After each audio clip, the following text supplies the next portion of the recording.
Ezpeletako Biperraren sindikatak ezoiko bisitariak ditu aste honetan. Afrika ertain eta mendebaldetik delegazio bat etorri da sormarkaren funtzionamendua hobeki ezagutzeko.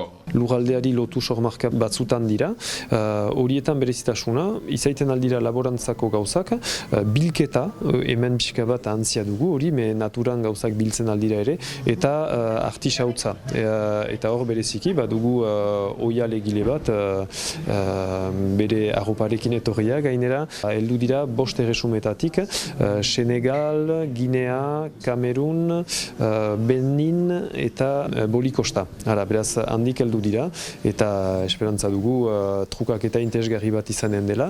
Haientzat biztan da, baina guretzat ere, guk ere baitugu ikasteko haien esperientziaz. Jabetza intelektualaren Afrikako elkartean 17 herrialde dira kide orotara. Momentuz 34 sormarkek lortu dute izendapen ofiziala, baina lan handia egiten ari dira gehiago izan daitezen. Lau, on transforme le gari, le manioc en gari. Agatek Beningo manioka semola sustatzea du helburu. Esperientziak jaso nahi ditu Ezpeletan, eta bertan ikusitakoa bere herrian garatzeko itxaropena du.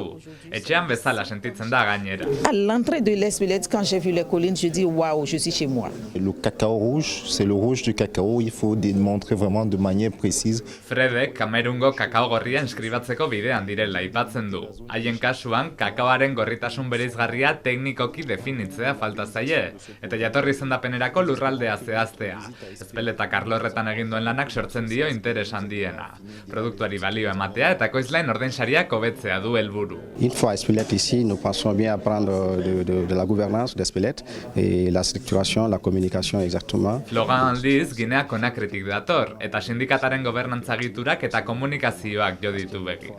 Ziama kafeari ikusgarritasuna falta zaiolakoan, komunikazioan dute erronkarik handiena bere ustez, eta hemen jasoko duen formazioak horretan laguntzea espero du. Suite à cette visite d'études. Azukrezko ogie anana edota pentsa piperminaren ordezkariak ere etorri dira Ezpeletara.